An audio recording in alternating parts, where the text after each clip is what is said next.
മക്കളെ, അങ്ങനെ നമ്മൾ 4 ഭാഗങ്ങളാണ് ഇപ്പോൾ ഫ്രാക്ഷൻ എന്ന് പറയുന്ന മേഖല എന്ന് കഴിഞ്ഞിരിക്കുന്നത്. 2021 മുതൽ 2025 വരെയുള്ള ചോദ്യപേപ്പറിൽ നമ്മൾ ഒരുപാട് ചോദ്യങ്ങൾ ചെയ്തു കഴിഞ്ഞു.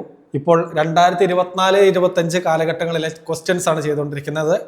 അതിലെ 14ാമത്തെ ചോദ്യം. എടാ, എന്താ ചോദ്യത്തിൽ പറഞ്ഞിരിക്കുന്നത്? എത്ര 1/8 ചേർന്നാലാണ് അരയാകുന്നത്, പകുതിയാകുന്നത്, അല്ലെങ്കിൽ 1/2 ആകുന്നത്? ഇതെങ്ങനെ ചെയ്യാം? നമുക്ക് ചെയ്യാം. എത്ര 2 ചേർന്നാലാണ് 10 ആകുക? ഞാൻ ഇങ്ങനെ ചോദിക്കാം, എത്ര 2 ചേർന്നാലാണ് 10 ആകുക? നമ്മൾ എങ്ങനെ കണ്ടുപിടിക്കുക? 10 കിട്ടാൻ 2നെ ഏതോ ഒരു സംഖ്യ കൊണ്ട് ഗുണിച്ചു എന്നല്ല അതിൻ്റെ അർത്ഥം, അല്ലേ? 2 + 2 + 2 അങ്ങനെ കൂട്ടി കൂട്ടി കൂട്ടി 10 കിട്ടി. എത്രയോ 2 ചേർന്നപ്പോൾ 10 കിട്ടി. അത് എത്ര 2 എന്നെങ്ങനെ കണ്ടുപിടിക്കും? എടാ, ഈ കിട്ടിയ ഉത്തരത്തിനെ എന്താണോ കൂട്ടിയത് അതുകൊണ്ട് ഹരിച്ചാൽ പോരെ. 10/2 ചെയ്താൽ നമുക്ക് കിട്ടും 10ൽ എത്ര 2 ഉണ്ടെന്ന്. അതേ കൺസെപ്റ്റിൽ ഇതൊന്ന് ആലോചിച്ചടാ.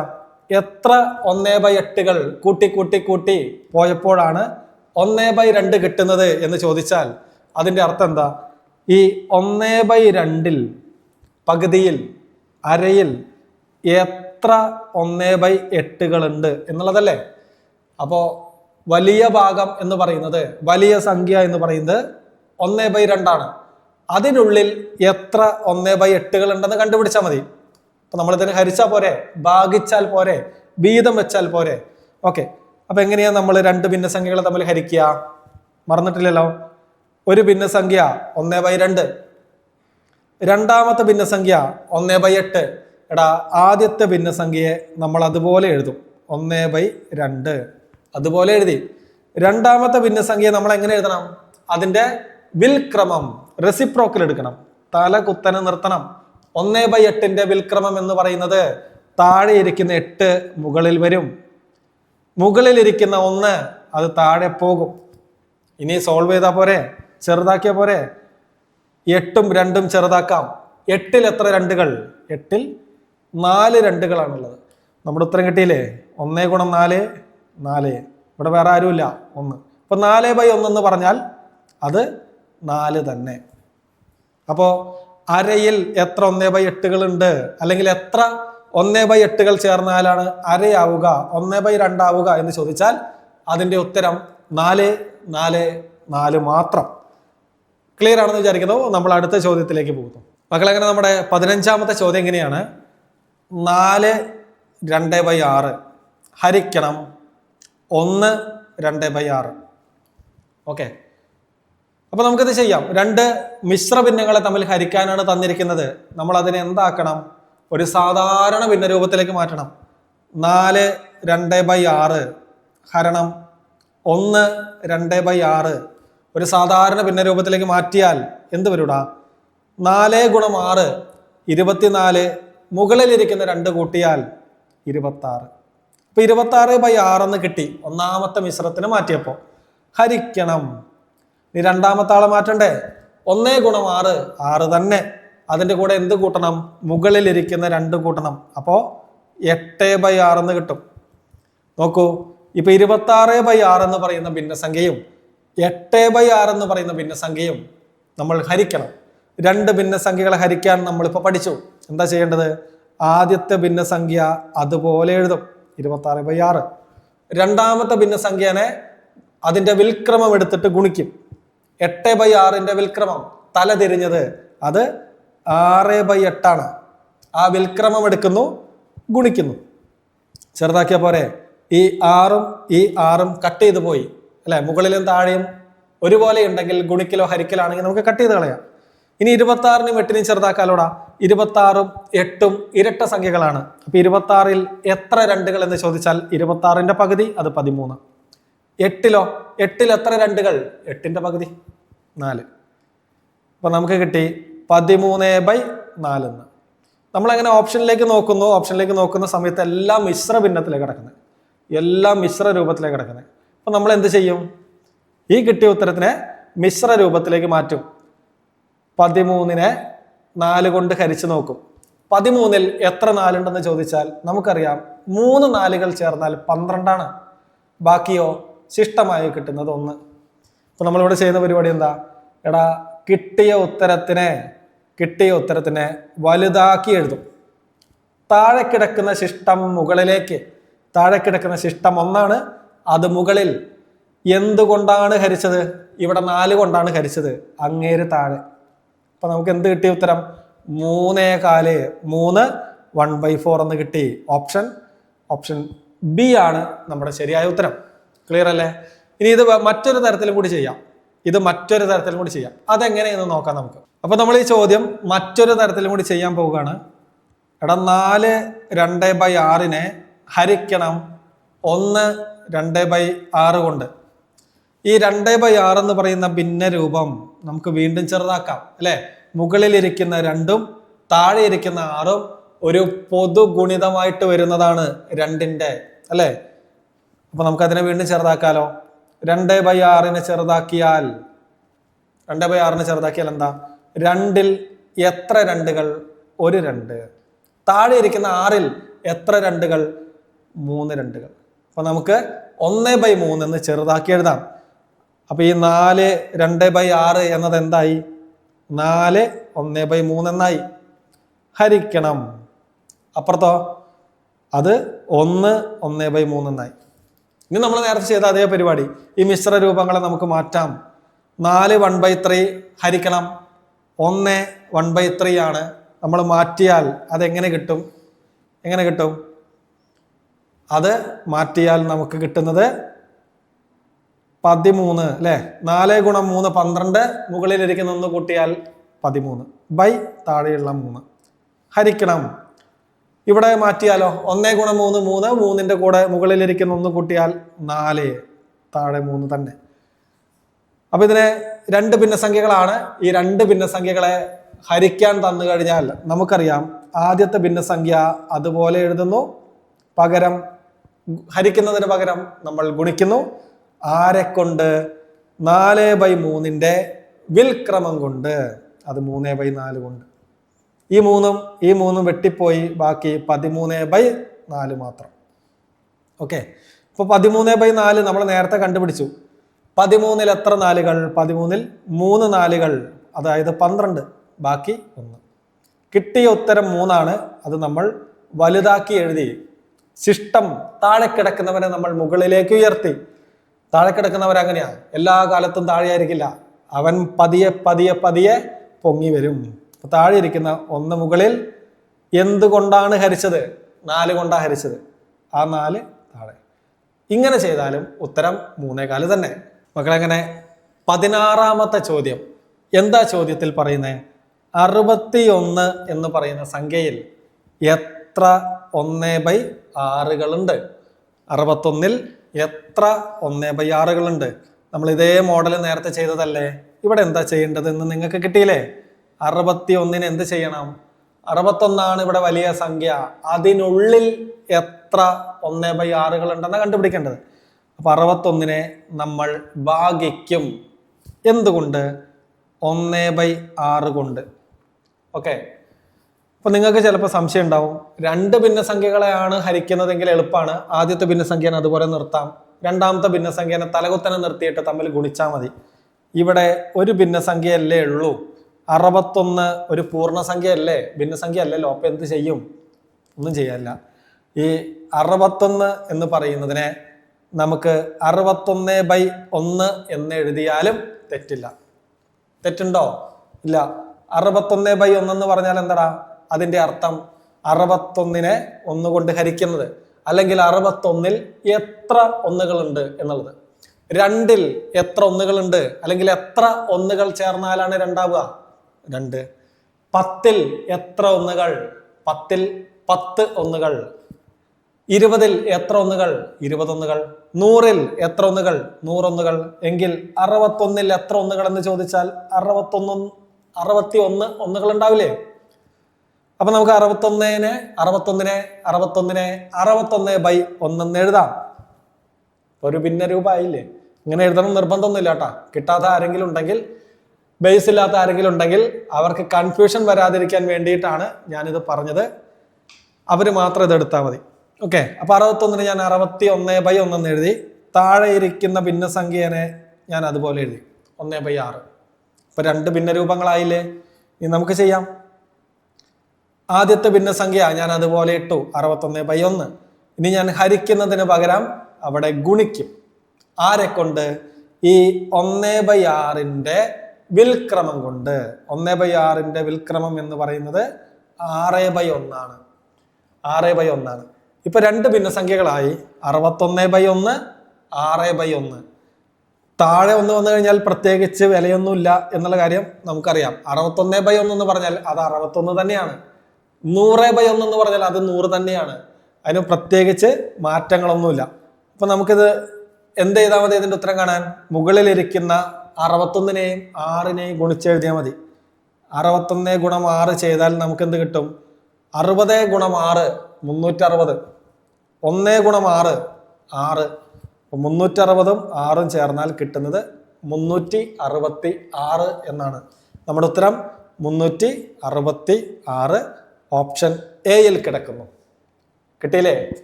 നമുക്ക് അടുത്ത ചോദ്യത്തിലേക്ക് പോവാം. 17ാമത്തെ ചോദ്യം നല്ല രസമുള്ള ചോദ്യമാണ്. 75ന്റെ സ്ക്വയർ പ്ലസ് 2 ഗുണം 75 ഗുണം 25 പ്ലസ് 25ന്റെ സ്ക്വയർ. ഇതിനെ ഹരിക്കണം. എന്തുകൊണ്ട്? 75 സ്ക്വയർ മൈനസ് 25 സ്ക്വയർ. നമുക്കറിയാം ഇതെല്ലാം 75ന്റെ സ്ക്വയർ കണ്ടിട്ട് 2നെ 75നെ 25നെ ഗുണിച്ചിട്ട് 25ന്റെ സ്ക്വയർ കണ്ടിട്ട് അതെല്ലാം കൂടി കൂട്ടിക്കിട്ടുന്ന ഉത്തരത്തിനെ 75ന്റെ സ്ക്വയറിൽ നിന്ന് 25ന്റെ സ്ക്വയർ കണ്ട് അത് കുറച്ച് അപ്പൊ കിട്ടുന്ന ഉത്തരം കൊണ്ട് ഹരിക്കാൻ നിന്ന് കഴിഞ്ഞാൽ PSCയുടെ സമയം പാട്ടിന് പോകും. നമ്മുടെ കയ്യിൽ ഇല്ലാത്തത് സമയമാണെന്ന് നമുക്കറിയാം. അപ്പൊ നമ്മൾ എന്ത് ചെയ്യണം? ഇതിനുള്ള എളുപ്പവഴി പഠിക്കണം. ഇത് കാണുമ്പോൾ തന്നെ ഇപ്പൊ നമ്മൾ കുറെ ചോദ്യങ്ങളായി ചെയ്യുന്നു.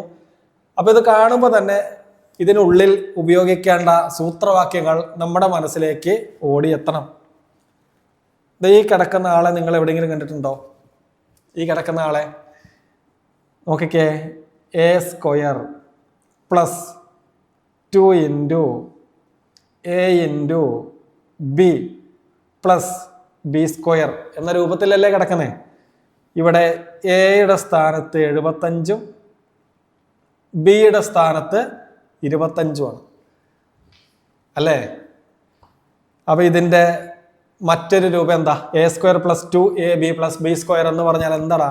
അത് A plus B whole square അല്ലേ? A plus B whole square അല്ലേ? നമുക്ക് അങ്ങനെ എഴുതാലോ.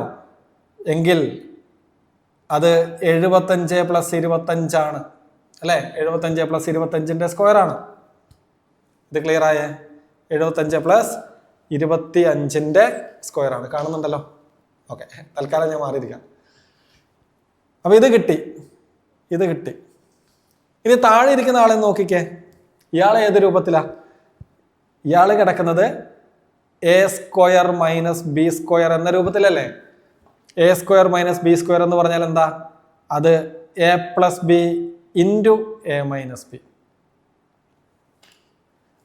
ഇവിടെ A എന്ന് പറയുന്നത് 75, B എന്ന് പറയുന്നത് 25. ഓക്കെ, അപ്പൊ നമുക്കിത് എങ്ങനെ എഴുതാം? താഴെ കിടക്കുന്ന ആളെ 75 പ്ലസ് 25 ഇൻറ്റു 75 മൈനസ് 25 എന്ന് എഴുതാം. തെറ്റുണ്ടോ? അങ്ങനെ എഴുതിയാൽ തെറ്റില്ലല്ലോ. നമുക്ക് അങ്ങനെ എഴുതാം. ശരി, എങ്കിൽ ഇതിന്റെ ഉത്തരത്തിലേക്ക് വരുമ്പോൾ നോക്കിക്കേ. മുകളിലിരിക്കുന്ന ആൾ ഇതാണ് 75ന്റെ സ്ക്വയർ പ്ലസ് 2 ഗുണം 75 ഇൻറ്റു 25 പ്ലസ് 25ന്റെ സ്ക്വയർ ഓൾ ഡിവൈഡഡ് ബൈ 75ന്റെ സ്ക്വയർ മൈനസ് 25ന്റെ സ്ക്വയർ. ഇപ്പൊ മുകളിലിരിക്കുന്ന ആൾക്ക് പകരം ഞാൻ ഇനി എന്ത് എഴുതും? 75 plus 25 A plus B whole square എന്ന് എഴുതും. ഓക്കെ, ബൈ താഴെയോ A square minus B square എന്ന് പറയുന്നത് A പ്ലസ് B. ഇവിടെ A 75ഉം B 25ഉം ആണ്. Okay, A plus B into A minus B എന്ന് എഴുതാം. 75 മൈനസ് 25 എന്ന് എഴുതാം. ഇത്രയും ക്ലിയർ ആയോ? ഇതെങ്ങനെയാ വന്നേ എന്ന് സംശയം വേണ്ട. അതാണ് ഞാൻ ഇവിടെ പറഞ്ഞിരിക്കുന്നത്. ക്ലിയർ ആണോ? എടാ, A plus B whole square, A plus B whole square എന്ന് പറഞ്ഞാൽ എന്താ അതിന്റെ അർത്ഥം? 5ന്റെ സ്ക്വയർ എന്ന് പറഞ്ഞാൽ എന്താ അതിന്റെ അർത്ഥം? 5 എന്ന് പറയുന്ന സംഖ്യേനെ 2 തവണ ഗുണിക്കുന്നത് അല്ലെ? 5ന്റെ സ്ക്വയർ എന്ന് പറഞ്ഞാൽ 5 ഗുണം 5 ആണ്. അങ്ങനെയാണെങ്കിൽ A plus B whole square എന്ന് പറഞ്ഞാൽ എന്താ? A plus B into A plus B അല്ലെ? എ പ്ലസ് ബിയെ 2 തവണ ഗുണിക്കുന്നതാണ്. അപ്പൊ നമുക്ക് A plus B into A plus B എന്ന് എഴുതാം, തെറ്റില്ല. അപ്പൊ ഞാൻ മുകളിലുള്ള 75 പ്ലസ് 25 ഹോൾ സ്ക്വയർ എന്നത് എങ്ങനെ എഴുതാം? അത് 75 പ്ലസ് 25നെ 2 തവണ ഗുണിക്കുന്നതാണ്. അപ്പൊ നമുക്ക് ഇങ്ങനെ എഴുതാം. ക്ലിയർ അല്ലേ? ക്ലിയർ അല്ലേ? ഓൾ ഡിവൈഡഡ് ബൈ, ഇനി താഴെ ആരാണ് ഉള്ളത്? 75 പ്ലസ് 25 ഉണ്ട്, അതുപോലെ 75 മൈനസ് 25 ഉണ്ട്. ഇത്രയും കിട്ടിയല്ലോ. നമുക്കടുത്ത് ചെയ്യാം. ഓക്കെ, എടാ ഇവിടെ ഗുണിക്കലാണ് അല്ലേ? അംശത്തിലും ഗുണിക്കുന്നത് ഛേദത്തിലും ഗുണിക്കലാണ്. ഒരുപോലെ ഉണ്ടെങ്കിൽ നമുക്ക് വെട്ടിക്കളയാം. ഇവിടെ ഒരു 75 പ്ലസ് 25 ഉണ്ട്,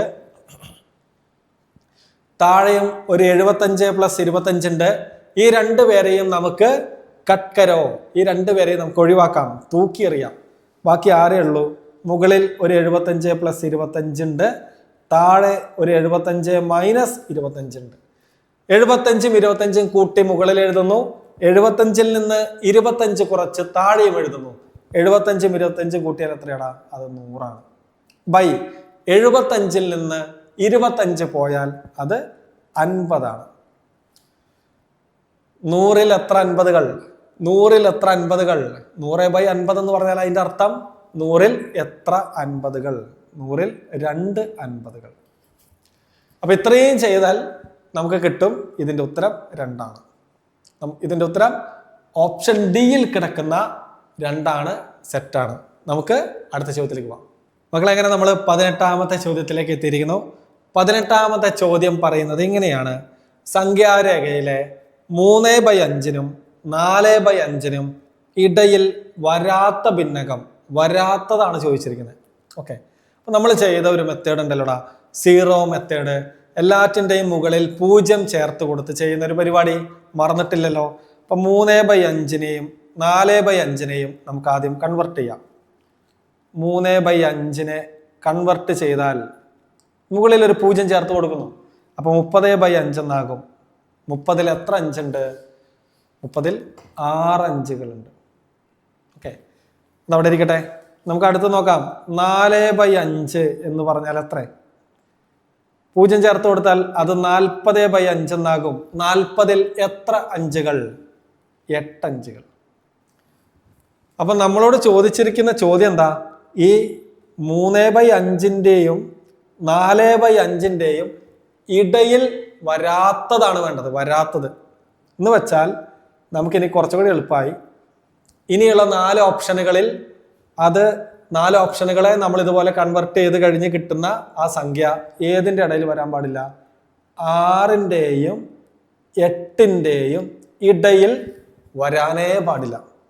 ഓക്കെ, അപ്പൊ നമുക്ക് ഓരോ ഓപ്ഷനായിട്ട് ചെക്ക് ചെയ്ത് നോക്കാം. 2/3 ആണ് ഒന്നാമത്തെ ഓപ്ഷൻ. 2/3 നമ്മൾ എന്ത് ചെയ്യും? തലയ്ക്ക് മേലെ ഒരു 0 ചേർക്കും. അപ്പൊ അത് 20ആയി. 20/3. 20/3 വന്നാൽ ശിഷ്ടം വരും എന്ന് നമുക്കറിയാം. നമുക്ക് ശിഷ്ടമൊന്നും വേണ്ട. 20ൽ എത്ര 3കളുണ്ട്? നമുക്ക് ഉറപ്പിച്ച് പറയാം, 6 3കളുണ്ട് അല്ലെ? 6 3 18 ആണ്. 6 പോയിന്റ് സംതിങ് ആയിരിക്കും ഉത്തരം. 6 പോയിന്റ് സംതിങ് ആയിരിക്കും ഉത്തരം. 6 കഴിഞ്ഞിട്ടുള്ള സംഖ്യയല്ലേ 6 പോയിന്റ് സംതിങ് എന്ന് പറഞ്ഞാൽ? 20നെ 3 കൊണ്ട് ഹരിച്ചു, 18 കിട്ടി. ഇവിടെ ശിഷ്ടം വരും, ഒരു പോയിന്റ് ഇടും, 0 ഇടും, അങ്ങനെ വീണ്ടും 6 18 അങ്ങനെ 6.666 അങ്ങനെ പറഞ്ഞു പോകും. ഓക്കെ, അപ്പൊ ഈ 6.66 എന്ന് പറയുന്നത് 6 കഴിഞ്ഞ് വരുന്നതാണ്. അറിയാലോ, 6 കഴിഞ്ഞ് വരുന്നതാണ് 6.66. തൊണ്ടയ്ക്ക് ചെറിയ പ്രശ്നമുണ്ട്, സൗണ്ട് ക്ലിയർ ആണെന്ന് വിചാരിക്കുന്നു. ഓക്കെ, അപ്പൊ ഈ 2/3 എന്ന് പറയുന്നത് 6ന്റെയും 8ന്റെയും ഇടയിൽ വരുന്ന ആളല്ലേ? അല്ലെ? 6 പോയിന്റ് സംതിങ് എന്ന് പറഞ്ഞാൽ അത് 6 കഴിഞ്ഞ് വരുന്ന ആളാണ്. അപ്പോൾ ഓപ്ഷൻ എ അല്ല നമ്മുടെ ഉത്തരം. ഇനി ഓപ്ഷൻ ബി നോക്കാം. ഓപ്ഷൻ ബി എന്ന് പറയുന്നത് അത് 5/8 ആണ്. 5/8 എന്നത് 0 ചേർക്കുമ്പോൾ 50/8 ആകുന്നു. 50/8 ആകുന്നു. 50-ൽ എത്ര എട്ടുകളുണ്ട്? നമുക്കറിയാം 6 എട്ടുകൾ 48 അവിടെ പോയിന്റ് കഴിഞ്ഞിട്ട് സംതിങ് വരും അല്ലേ? 50-ൽ എത്ര എട്ടുണ്ടെന്ന് ചോദിച്ചാൽ എന്തായാലും 6-നേക്കാൾ ഒരു പൊടിക്ക് കൂടുതലുണ്ട് അതിൻ്റെ ഉത്തരം. അപ്പോൾ 6 കഴിഞ്ഞ് വരുന്ന സംഖ്യയാണ്. 5/8 നമ്മുടെ ഉത്തരം. നമ്മൾ ഓപ്ഷൻ സിയിലേക്ക് പോകുന്നു. ഓപ്ഷൻ സി എന്ന് പറയുന്നത് 3/7 ആണ്. 3/7 നമ്മൾ അതിനെ കൺവെർട്ട് ചെയ്ത് കഴിഞ്ഞാൽ എന്ത് വരും? അത് 30/7 ആകും. 30-ൽ എത്ര ഏഴുകൾ ഉണ്ടെന്ന് ചോദിച്ചാൽ എത്ര ഏഴുകൾ ഉണ്ടടാ? 30-ൽ 4 ഏഴുകൾ ചേർന്നാൽ 28 ആണെന്നറിയാം അല്ലേ? അപ്പൊ 4 വരും.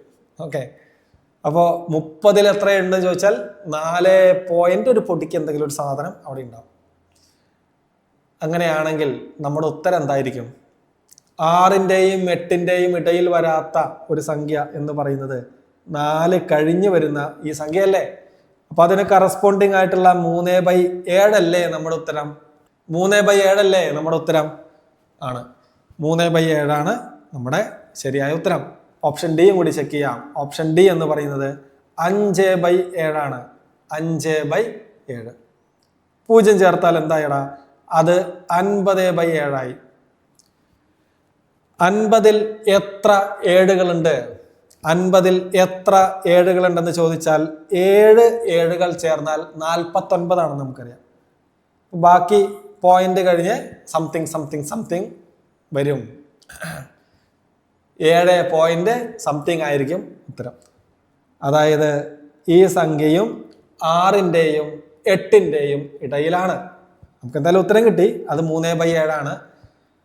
മറ്റു ഓപ്ഷൻ കൂടി ചെയ്തു എന്നേ ഉള്ളൂ. നമ്മുടെ ഉത്തരം ഓപ്ഷൻ സിയിൽ കിടക്കുന്ന 3/7 തന്നെ. ഓക്കെ, നമ്മൾ നേരത്തെ ചെയ്ത അതേ മെത്തേഡിലുള്ള ഒരു ക്വസ്റ്റ്യൻ കേട്ടോ.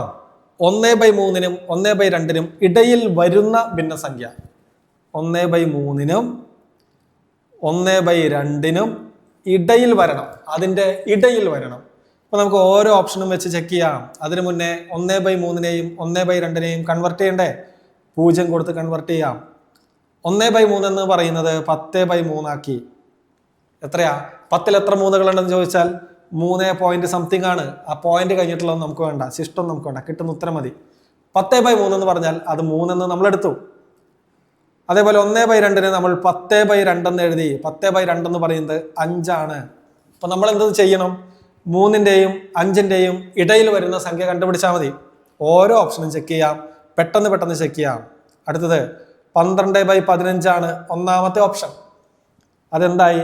നമ്മളൊരു 0 കൂടി ഇട്ട് കൊടുത്തപ്പോൾ 120/15 എന്നായി. 120/15 എന്നായി. 120-ൽ എത്ര 15കൾ? 120-ൽ എത്ര 15? 8 അല്ലേ? 15 ചേർന്നാൽ 30. 2 15 ചേർന്നപ്പോൾ 30 ആയി. അപ്പൊ 4 15 ചേർന്നാൽ എത്രയായി? 30 60 ആയി അല്ലെ? 60 ആയി. എങ്കിൽ 8 15 ചേർന്നാലോ? 60-ന്റെ ഇരട്ടി 120. ഓക്കെ, അപ്പൊ 120-ൽ എത്ര 15 എന്ന് ചോദിച്ചാൽ 8. ഈ 8 എന്ന് പറയുന്നത് എന്താ? 3-ന്റെയും 5-ന്റെയും ഇടയിൽ വരുന്നതാണോ? അല്ല, അതിന് പുറത്താ. അപ്പോൾ ഓപ്ഷൻ എ അല്ല നമ്മുടെ ഉത്തരം. ഓപ്ഷൻ ബി നോക്കാം. ഓപ്ഷൻ ബി 2/3 ആണ്. 2/3-നെ നമ്മൾ മാറ്റുന്നു. 0 ചേർത്ത് മാറ്റുന്നു. 20/3 എന്ന് എടുക്കുന്നു. 20-ൽ എത്ര 3കൾ? 20-ൽ 6 വരും അല്ലെ? 6 3 18. 6 എടുത്താൽ മതി. നമുക്ക് പോയിന്റ് കഴിഞ്ഞിട്ടുള്ള ആളൊന്നും വേണ്ട. 6 എന്ന് പറയുന്നത് 3-ന്റെയും 5-ന്റെയും ഇടയിലാണോ? അല്ല, ഒഴിവാക്കിയേക്ക്. എങ്കിൽ ഓപ്ഷൻ സി നോക്കാം. ഓപ്ഷൻ സി അത് 5/6. 5/6 ആണ് ഓപ്ഷൻ സി. നമ്മൾ അതിനെ മാറ്റുമ്പോൾ 0 ഇട്ട് കൊടുക്കുന്നു മേലെ. അപ്പൊ അത് 50/6 ആയി. 50-ൽ എത്ര 6കളുണ്ട്? 50-ൽ എത്ര 6 ഉണ്ട്? എത്ര 6 ഉണ്ട്?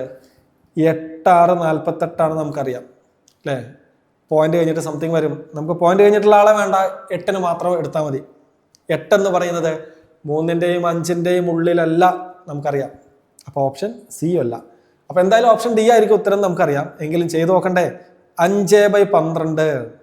5/12 നമ്മൾ അതിന് മാറ്റുമ്പോൾ അത് 50/12 എന്നാകും. 50/12 എന്നാകും. 50-ൽ എത്ര 12 ഉണ്ട്? 50-ൽ 4 12കളുണ്ട് അല്ലെ? 12 4കൾ ചേർന്നാൽ അല്ലെങ്കിൽ 4 12കൾ ചേർന്നാൽ 48 പോയിന്റ് സംതിങ് വരും. നമുക്ക് പോയിന്റ് കഴിഞ്ഞിട്ടുള്ള ആളെ വേണ്ട, അയാളെ തൂക്കിയേക്ക്. നമുക്ക് ഈ 4 മാത്രം മതി. അപ്പൊ 50/12 എന്ന് പറഞ്ഞാൽ 4.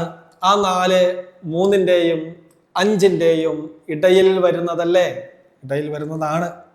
അപ്പൊ നമുക്ക് നമ്മുടെ ഉത്തരവാക്കി ആരെ എടുക്കാം? ഉത്തരവാക്കി 5/12 എടുക്കാം. ഓപ്ഷൻ ഡി എടുക്കാം.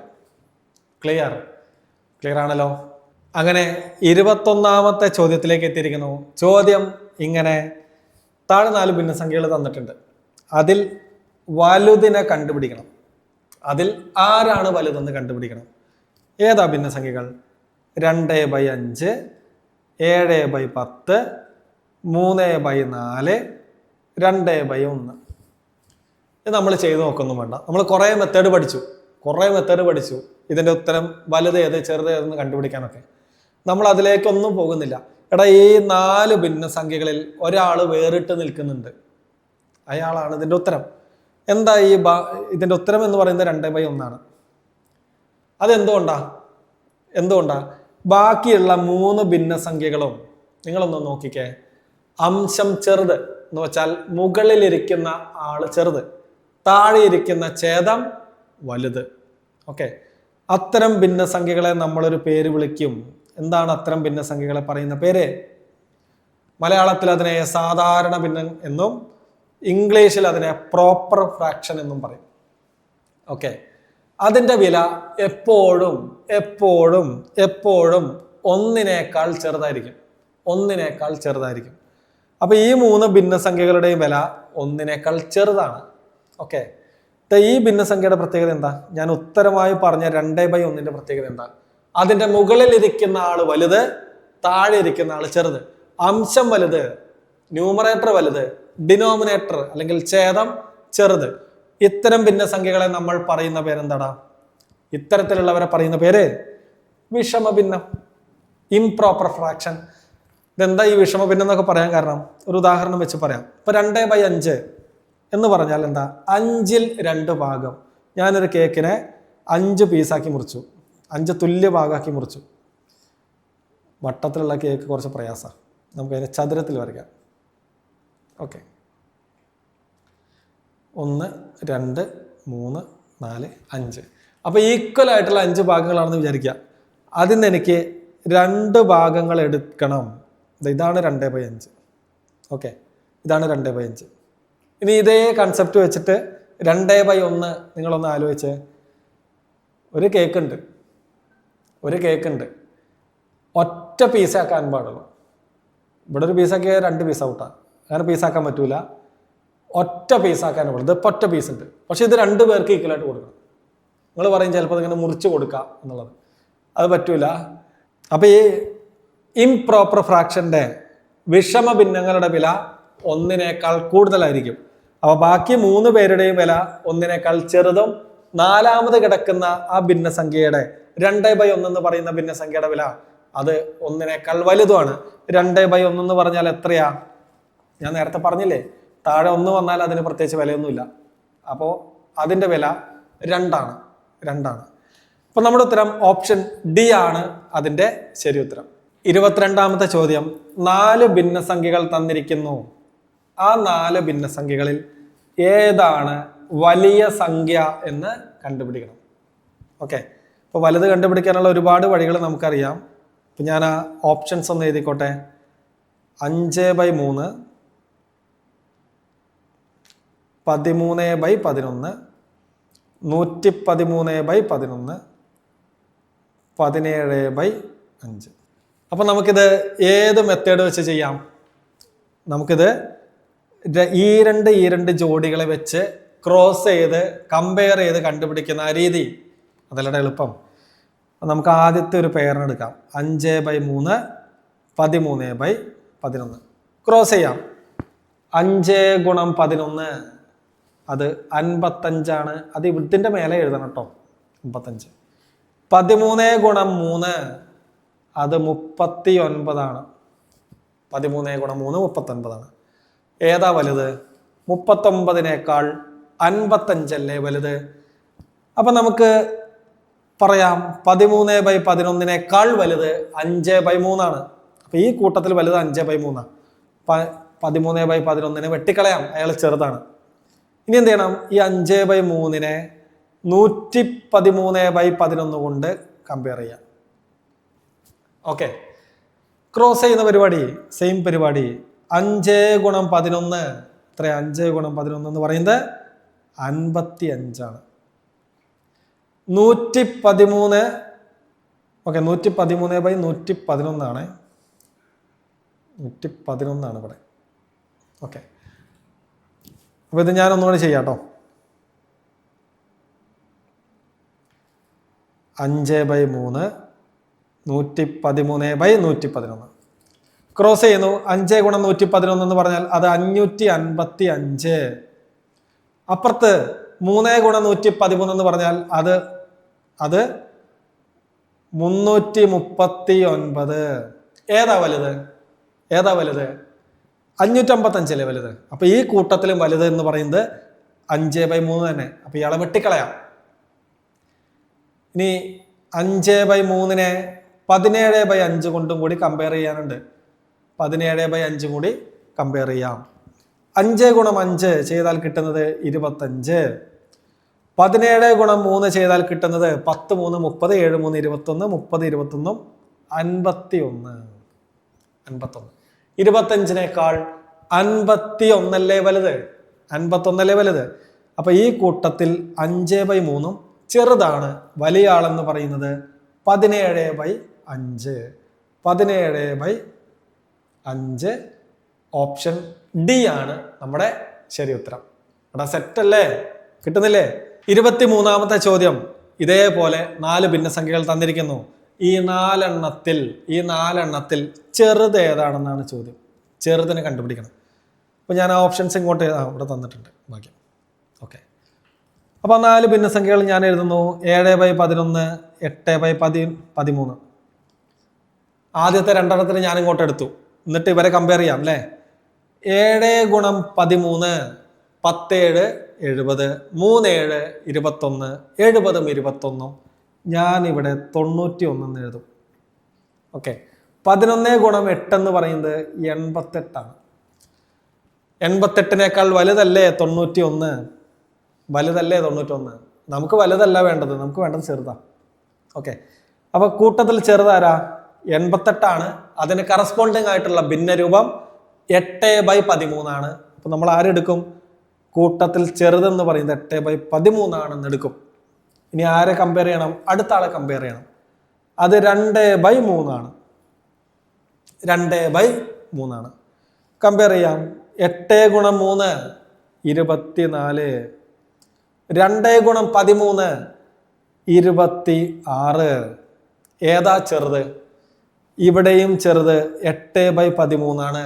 8/13. അപ്പൊ നമ്മൾ വീണ്ടും 8/13 എന്ന് എഴുതുന്നു. ഒരാളെയും കൂടി കമ്പയർ ചെയ്യാനുണ്ട്. 5/8 കൂടി കമ്പയർ ചെയ്യാനുണ്ട്. 5/8 എഴുതി ഗുണിക്കാം. 8 ഗുണം 8 64.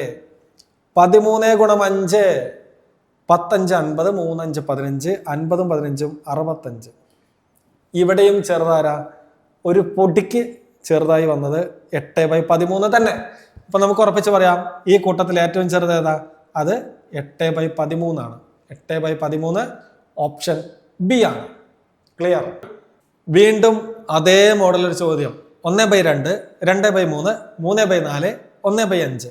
ഇവയെ ആരോഹണ ക്രമത്തിൽ എഴുതിയാൽ ശരിയായത് ഏത്? ആരോഹണ ക്രമം എന്താണെന്ന് നമ്മൾ ഇപ്പൊ പറഞ്ഞുള്ളൂ. ചെറുതിൽ നിന്ന് വലുതിലേക്ക് പോകണം. ഓക്കെ, അപ്പൊ നമുക്കിത് ചടപട ചടപട ചടപട എന്ന് പറഞ്ഞ സ്പീഡിൽ ചെയ്യല്ലേ? ഞാൻ ആ ഭിന്നരൂപങ്ങളെ ആദ്യത്തെ രണ്ടെണ്ണത്തിന് എഴുതുന്നു 1/2 2/3 കമ്പയർ ചെയ്യാം. ഓക്കെ, 1 ഗുണം 3 ഞാനിവിടെ 3 എഴുതി. 2 ഗുണം 2 ഇത് 3 ആണ് കേട്ടോ. 2 ഗുണം 2 4. ചെറുതാണ് വേണ്ടത്, കൂട്ടത്തിൽ ചെറുത് 1/2 ആണ്. അപ്പൊ ഞാൻ 1/2 വീണ്ടും എഴുതി. അടുത്ത ആള് 3/4 കമ്പയർ ചെയ്യുന്നു. 1ഉം 4ഉം ഗുണിച്ചു 4 ഇവിടെ എഴുതുന്നു. 3ഉം 2ഉം ഗുണിച്ച് 6 ഇവിടെ എഴുതുന്നു. ഏതാണ് ചെറുത്? ഇവിടെയും ചെറുത് 1/2 തന്നെ. വീണ്ടും ഞാൻ 1/2 എഴുതി. അവസാനത്തെ ആള് 1/5 കമ്പയർ ചെയ്യാം. 1 ഗുണം 5 5, 1 ഗുണം 2 2. അപ്പൊ ഈ കൂട്ടത്തിൽ ഏറ്റവും ചെറിയ ആളെന്ന് പറയുന്നത് 1/5 ആണെന്ന് മനസ്സിലായി. അപ്പൊ 1/5 ഞാൻ ആദ്യം എഴുതി. അത് കഴിഞ്ഞ് വരുന്ന ചെറിയ ഭിന്നരൂപം ഏതാ? അത് കഴിഞ്ഞ് വരുന്നത് 1/2 അല്ലേ? ബാക്കിയെല്ലാം 1/2 വലുതാണെന്ന് നമ്മളിവിടെ 2 കേസിൽ കമ്പയർ ചെയ്തപ്പോൾ മനസ്സിലായി. അപ്പോൾ 1/5 കഴിഞ്ഞ് വരുന്ന കുറച്ച് വലുത്, 1/5 കുറച്ച് വലുതെന്ന് പറയുന്നത് 1/2 ആണ്. അതെഴുതി. അടുത്തത് ഏതൊക്കെയാ? 3/4 ഉണ്ട്, 2/3 ഉണ്ട്. ഇതിലേതാണ് വലുത്? രണ്ടിനെയും നമ്മൾ 1/2 വെച്ച് കമ്പയർ ചെയ്തിട്ടുണ്ട്. ഏതാണ് കൂട്ടത്തിൽ ചെറുത്? അയാൾ എടുക്കാം. ഈ കൂട്ടത്തിൽ ചെറുത് 4 അല്ലെ? 6 ചെറുതാണ് 4. അപ്പൊ നമ്മൾ ആരെടുക്കണം? 2/3 എടുക്കണം. ഓക്കെ, ഇനി അവസാനം ആരേ ഉള്ളൂ? 3/4 ഉള്ളൂ. 3/4 ഉള്ളൂ. മനസ്സിലായെന്ന് ഞാൻ വിചാരിക്കുന്നു. കൂട്ടത്തിൽ ഏറ്റവും ചെറുത് 1/5 എഴുതി. 1/5 കഴിഞ്ഞാൽ കുറച്ച് വലുത്, 1/5 വലുത് അത് 1/2. 1/2 കുറച്ച് വലുത് അത് 2/3 ആണ്. കാരണം അയാൾക്കാണ് ചെറിയ വില 4 കിട്ടിയിരിക്കുന്നത്. 3/4 വില എന്ന് പറയുന്നത് 6 ആണ്. അപ്പൊ ഈ 3/4 2/3 വലുതാണ്. അപ്പൊ നമ്മൾ 3/4 അവസാനം എഴുതി, 2/3 അതിന്റെ മുമ്പിൽ എഴുതി. ഇത്രയും ഞാൻ ചെയ്തുള്ളൂ. കൺഫ്യൂഷൻ വേണ്ട. സെറ്റാകണം. മക്കളെ, അങ്ങനെ നമ്മൾ 26ാമത്തെ ചോദ്യത്തിലേക്ക് എത്തിയിരിക്കുന്നു. 26ാമത്തെ ചോദ്യം വളരെ എളുപ്പത്തിൽ നമുക്ക് ചെയ്യാം. 15/18 സമം ഒരു ക്വസ്റ്റ്യൻ മാർക്ക്, അതിനടിയിൽ ഒരു 30. ആ ക്വസ്റ്റ്യൻ മാർക്കിന്റെ ഭാഗത്ത് കിടക്കുന്ന സംഖ്യ ഏതാണെന്ന് കണ്ടുപിടിക്കണം. നമുക്ക് ചെയ്യല്ലേ? 15/18 സമം ക്വസ്റ്റ്യൻ മാർക്ക് ബൈ 30. നമ്മൾ ഈ സംഖ്യ കണ്ടുപിടിക്കാൻ നമ്മൾ അയാളെ അവിടെ നിർത്തും. ബാക്കി എല്ലാവരെയും എന്താ ചെയ്തത്? സമത്തിന്റെ അപ്പുറത്തേക്ക് തട്ടി മാറ്റിയത് ഓർക്കുന്നില്ലേ? ഇവിടെ ഹരണം 30 ഇരിക്കുന്നത്. അങ്ങേരെ നമ്മൾ തട്ടിയാൽ അത് അപ്പുറത്തേക്ക് പോകുമ്പോൾ, സമത്തിന്റെ അപ്പുറത്തേക്ക് പോകുമ്പോൾ അത് ഗുണനം 30 ആകും. അപ്പൊ ഹരണം 30 അപ്പുറത്തേക്ക് പോകുമ്പോൾ അത് ഗുണനം 30 ആകുന്നു. ഇവിടെ ഓൾറെഡി ഒരു 15/18 ഉണ്ട്. ഗുണിക്കണം 30 കൂടി വന്നു. ഓക്കെ, ചെറുതാക്കാൻ പറ്റുന്നതൊക്കെ ചെറുതാക്കുക. 18 എന്ന് പറയുന്നത് 6ന്റെ ഗുണിതാണ് അല്ലെ? 18ൽ എത്ര 6 ഉണ്ട്? 3 6 30ഉം 6ന്റെ ഗുണിതമാണ്. 30ൽ എത്ര 6 ഉണ്ട്? 5 6 15ൽ എത്ര 3 എന്ന് ചോദിച്ചാൽ 5 3 എന്ന് ഉത്തരം കിട്ടും. അപ്പൊ നമ്മുടെ ഉത്തരം ഈ 5ഉം ഗുണിച്ചാൽ കിട്ടുന്ന 25 ആണ്. ഇത്രയേ ഉള്ളൂ നമ്മുടെ ഉത്തരം 25, ഓപ്ഷൻ ഡി. 27ാമത്തെ ചോദ്യം നമ്മൾ നേരത്തെ ചെയ്ത അതേ ടൈപ്പാണ് വന്നിരിക്കുന്നത്. 15/p എന്ന് പറയുന്നത് 3ന് തുല്യമായാൽ p എത്ര? പിയുടെ വില എത്ര എന്ന് കണ്ടുപിടിക്കണം. ചെയ്യല്ലേ? 15/p സമം 3. നമ്മൾ എന്ത് ചെയ്താൽ മതി? നമുക്ക് പിയുടെ വിലയാണ് കിട്ടേണ്ടത്. അപ്പൊ നമ്മൾ ഈ പിനെ നമ്മൾ അപ്പുറത്തേക്ക് കൊണ്ടുപോകുന്നു. ഇവിടെ ഹരണം p ആണ്. അപ്പുറത്ത് പോകുമ്പോൾ എന്തായി? 13 അല്ലല്ലോ, 15 അല്ലേ? ഓക്കെ, 15 എന്ന് പറയുന്നത് അപ്പുറത്തൊരു 3 ഉണ്ട്. 3 അവിടെ ഇരിക്കട്ടെ. ഇൻറ്റു അല്ലെ, ഹരണം p അപ്പുറത്ത് പോകുമ്പോൾ ഗുണനം p ആയി. അപ്പൊ പിയുടെ അടുത്ത് ഈ 3ന്റെ ആവശ്യമുണ്ടോ? ഇല്ല. അയാളെ നമുക്ക് താഴേക്ക് കൊണ്ടുവരാം. അപ്പൊ ഗുണനം 3 ആണ്. അയാൾ ഇപ്പുറത്തേക്ക് വരുമ്പോൾ ഹരണം 3 മാറി. 15/3 ആണ് p. 15ൽ എത്ര 3 ഉണ്ടെന്ന് ചോദിച്ചാൽ 5 3 ഉള്ളത്. അപ്പൊ പിയുടെ വില എന്ന് പറയുന്നത് 5 ആണെന്ന് കിട്ടി. ഇങ്ങനെയൊന്നും കറങ്ങി തിരിയണമെന്നില്ല. 15/p എന്ന് പറയുന്നത് 3 ആണെങ്കിൽ 15 ഈ 3നെ ഇങ്ങോട്ട് കൊണ്ടുവരാം, പീനെ അങ്ങോട്ട് കൊണ്ടുപോകാം. അത്രേ ഉള്ളൂ. 15/3 ആയിരിക്കും p എന്ന് വെച്ചാൽ 5. എങ്ങനെ വേണമെങ്കിലും ചെയ്യാം കേട്ടോ. കൺഫ്യൂഷൻ ആകരുത്, കൺഫ്യൂഷൻ ആകരുത്. എടാ മാത്സ് വളരെ സിമ്പിളാണ്. ഈ ബേസിക് ഒന്ന് ഉറപ്പിക്കണം, അതുപോലെ കണക്കിനോടുള്ള പേടിയൊന്ന് മാറ്റണം. ഇത്രയേ ഉള്ളൂ. ബാക്കിയൊക്കെ തനിയെ സെറ്റ് ആയിക്കോളും. ചെയ്ത് ചെയ്ത് ചെയ്ത് ചെയ്ത് സെറ്റാകും. 28ാമത്തെ ചോദ്യം എങ്ങനെയാണ്? ഒരു സംഖ്യയിൽ നിന്നും 3/8 കുറച്ചു, വീണ്ടും അതിൽ നിന്ന് 1/8 കുറച്ചു. അങ്ങനെ കുറച്ചപ്പോൾ കിട്ടിയതോ 5/12. അങ്ങനെയാണെങ്കിൽ ആദ്യത്തെ സംഖ്യ എത്രയാണെന്നാണ് കണ്ടുപിടിക്കേണ്ടത്. മക്കളെ നമുക്ക് ചെയ്യാം. ഒരു സംഖ്യ നമുക്കറിയില്ല, അതിനെ x എന്നെടുത്തു. അതിൽ നിന്നും 3/8 ആദ്യം കുറച്ചു, വീണ്ടും അതിൽ നിന്ന് 1/8 കുറച്ചു. അപ്പൊ നമുക്ക് എത്ര ഉത്തരം കിട്ടി? 5/12 ഉത്തരമായിട്ട് കിട്ടി. നമ്മളോട് കണ്ടുപിടിക്കാൻ പറഞ്ഞിരിക്കുന്നത് ആ സംഖ്യ എത്രയാണ്, ഇവിടെ എക്സിന്റെ വില എത്രയാണെന്നാണ് കണ്ടുപിടിക്കേണ്ടത്. നമുക്ക് ചെയ്യാം. ഞാൻ പറഞ്ഞിട്ടുണ്ട്, കൂട്ടലാണെങ്കിലും കുറയ്ക്കലാണെങ്കിലും പ്ലസ് എന്ന് പറഞ്ഞാൽ അത് കയ്യിലുള്ള കാശായിട്ടും മൈനസ് നെഗറ്റീവ് എന്ന് പറഞ്ഞാൽ അത് കൊടുത്തു തീർക്കേണ്ട കടമായിട്ടും നമ്മൾ ചിന്തിക്കണം. ഓക്കെ, അപ്പൊ എക്സ് എന്ന് പറയുന്നത് പോസിറ്റീവാണ്. അപ്പൊ എക്സ് രൂപ നമ്മുടെ കയ്യിലുണ്ട്. -3/8 -1/8 ഇതെന്താണ്? ഇത് കടാണ്, മൊത്തത്തിൽ കൊടുത്ത് ഒഴിവാക്കേണ്ടതാ. അപ്പോൾ ആകെ എത്ര രൂപ കടാം? ആകെ എത്ര രൂപ കടാം? 3/8 1/8 ചേർന്നതാണ് കടം. ഓക്കെ, 3/8 1/8 ചേർന്നാൽ എന്താ? ഇവിടെ ഡിനോമിനേറ്റർ ഒക്കെ സെയിം അല്ലേ, ഛേദങ്ങൾ സെയിം അല്ലേ? അപ്പൊ നമുക്ക് ഇവര് ഡയറക്റ്റ് കൂട്ടാം. മുകളിലുള്ള ആളുകളെ ഡയറക്റ്റ് കൂട്ടാം. 3ഉം 1ഉം കൂട്ടിയാൽ മുകളിൽ നമുക്ക് 4 എന്ന് കിട്ടും. ബൈ താഴെ 8 കോമൺ ആയി വന്നിരിക്കുന്നത്. സോ നമുക്ക് 8 എഴുതാം. ഇവിടെ 8 കൂടി കൂട്ടി 16 എഴുതി വെക്കരുത്, അങ്ങനെ തെറ്റിക്കുന്ന ആൾക്കാരുണ്ട്. അപ്പൊ 8 എന്നാണ് എഴുതേണ്ടത്, 8. ഓക്കെ, അപ്പൊ 4/8 എന്ന് പറഞ്ഞാൽ എത്രയാണ്? 4/8 എന്ന് പറഞ്ഞാൽ 4 8ൽ 2 പ്രാവശ്യം. അപ്പൊ നമുക്ക് 1/2 എന്ന് എഴുതാം. 4ലും 8ലും 4 പോകും. 4ൽ 1 തവണ, താഴെയുള്ള 8ൽ 2 തവണ. അങ്ങനെയാണ് 1/2 എന്ന് മാറ്റി എഴുതിയത്. അപ്പൊ നമുക്ക് ഇത്രയും ഭാഗം എന്തായി? കടമാണ്, കടമാണ്, മൈനസ് ആണ്. എത്ര കടം? 1/2 കടം. ക്ലിയർ? ഇത് 5/12 തുല്യമാണ്. എങ്കിൽ എക്സിന്റെ വില കാണാൻ നമുക്ക് ഈ -1/2 അപ്പുറത്തേക്ക് ചാടിക്കാലോ. അപ്പുറത്ത് ആരുണ്ടടാ ഓൾറെഡി? അവിടെ 5/12 നേരത്തെ സ്ഥാനം പിടിച്ചിട്ടുണ്ട്. -1/2 അപ്പുറത്തേക്ക് പോകുന്നു, അത് +1/2 ആകുന്നു. ഇത് ചെയ്താൽ പോരെ? ചെയ്യാം. 5 × 2 10, നടുവിലുള്ള ചിഹ്നം പ്ലസ്. 12 × 1 12 തന്നെ. 12 × 2 24. ഇത് ചെയ്താൽ നമുക്ക് 10ഉം 12 കൂട്ടിയാൽ 22/24 എന്ന് കിട്ടും. ചെറുതാക്കാലോ. 22ഉം 24ഉം ഇരട്ട സംഖ്യകളാണ്, 2 കൊണ്ട് ചെറുതാക്കാം. 22ൽ എത്ര രണ്ടുകൾ? 11 രണ്ടുകൾ. 24ലോ 12 രണ്ടുകൾ. നമ്മുടെ ഉത്തരം 11/12. ഓപ്ഷൻ എ ആണ് നമ്മുടെ ശരിയായ ഉത്തരം. 29ാമത്തെ ചോദ്യം ഇങ്ങനെയാണ്. ഒരു വാട്ടർ ടാങ്ക്, ആ വാട്ടർ ടാങ്കിലേക്ക് 10.5 ലിറ്റർ വെള്ളം നമ്മൾ ഒഴിച്ചു. അങ്ങനെ ഒഴിച്ചപ്പോൾ ആ ടാങ്കിന്റെ 1/4 ഭാഗം നിറഞ്ഞു. അതായത് 4ൽ 3 ഭാഗവും നിറഞ്ഞു. ഈ ടാങ്ക് നിറയാൻ വേണ്ട വെള്ളത്തിന്റെ അളവ് കണ്ടുപിടിക്കണം. നമ്മൾ ഈ ടൈപ്പൊക്കെ എത്ര ചെയ്തിരിക്കുന്നു അല്ലേ? പിന്നെയാണോ ഇത്? ഇതും നമ്മൾ പുഷ്പം പോലെ ചെയ്യും. പറഞ്ഞിരിക്കുന്നത് ഒരു വാട്ടർ ടാങ്ക് ഉണ്ട്, അതിനെ എത്ര ഭാഗങ്ങളാക്കണം? 4 ഭാഗങ്ങളാക്കാം. 4 തുല്യ ഭാഗങ്ങളാക്കി. 10.5 ലിറ്റർ ഒഴിച്ചപ്പോൾ അതിൽ 3 ഭാഗങ്ങൾ, 4ൽ 3 ഭാഗങ്ങൾ നിറഞ്ഞു. എത്ര ഒഴിച്ചപ്പോൾ? 10.5 ലിറ്റർ വെള്ളം ഒഴിച്ചപ്പോൾ. അപ്പോൾ ഒരു ഭാഗം എത്രയായിരിക്കും? ഒരു ഭാഗം എത്രയായിരിക്കും? നിങ്ങളൊന്ന് ആലോചിച്ചാൽ കിട്ടും. ആലോചിച്ചാൽ കിട്ടും. ഒരു ഭാഗം എന്ന് പറയുന്നത് 3.5 ലിറ്റർ ആണെന്ന് കിട്ടും അല്ലെ? 3.5യും 3.5യും ചേർന്നാൽ 7.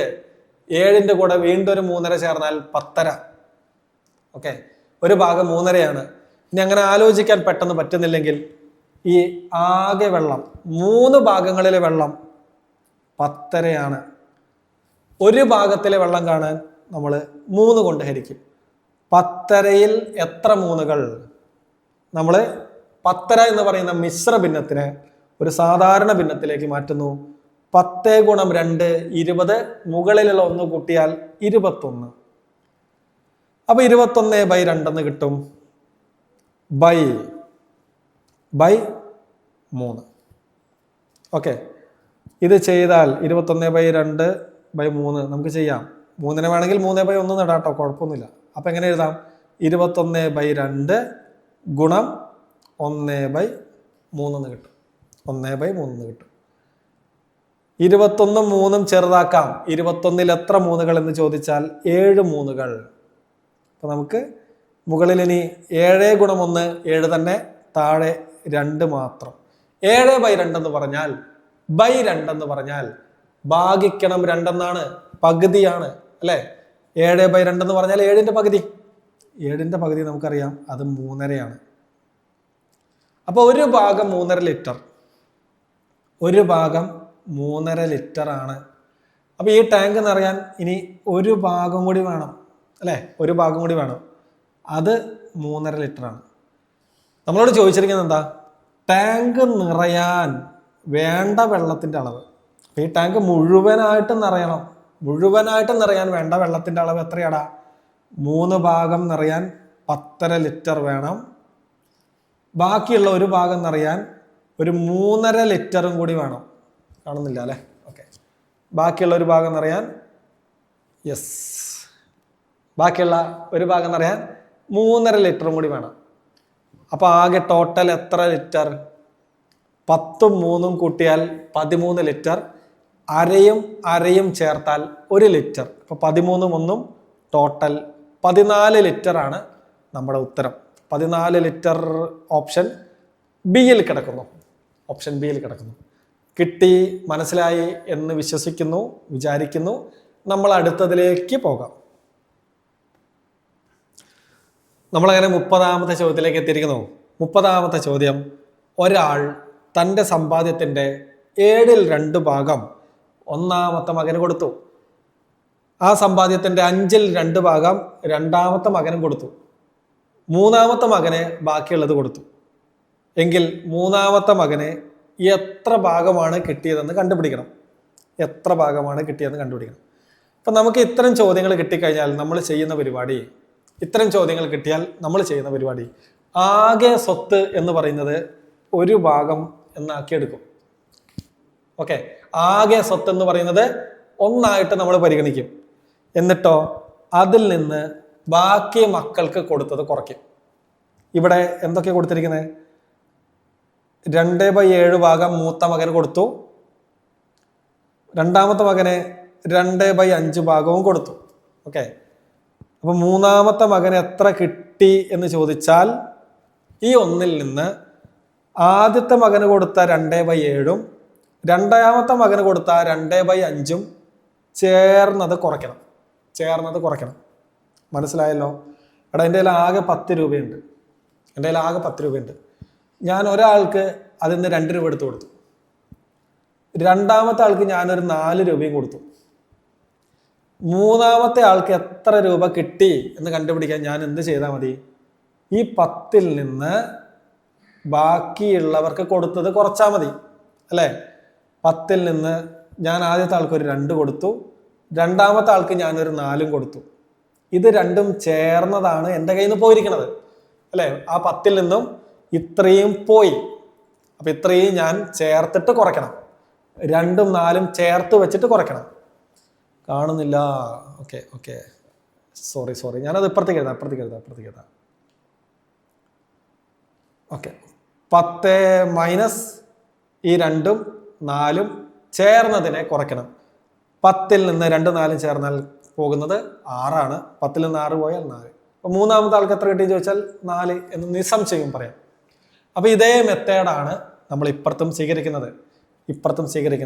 ഈ എക്സാമ്പിൾ മനസ്സിലായി എന്ന് ഞാൻ വിചാരിക്കുന്നു. ഞാനിത് ക്ലിയർ ചെയ്തോട്ടെ. ഓക്കെ, അപ്പൊ നമുക്കിവിടെ ചെയ്യാം. 1 മൈനസ്, എടാ ഈ ബ്രാക്കറ്റിനകത്തുള്ള ആളുകളെ ചെയ്താൽ എന്ത് കിട്ടും? ഞാൻ ഈ സൈഡിൽ ചെയ്യുന്നു. 2/7 പ്ലസ് 2/5 ക്രോസ് ചെയ്യാം. 2 ഗുണം 5 എന്ന് പറയുന്നത് 10, നടുവിലുള്ള ചിഹ്നം പ്ലസ് 2 ഗുണം 7 14 ബൈ 7 ഗുണം 5 35 10ഉം 14ഉം ചേർന്നാൽ 24/35 എന്ന് കിട്ടും. 24/35. അപ്പൊ നമുക്കത് ഇവിടെ എഴുതാം. 1 മൈനസ് 24/35. ഇത് ചെയ്താൽ മതി. 1 എന്ന് പറയുന്നത് ഞാൻ 1/1 എഴുതുന്നു, നിർബന്ധമില്ല.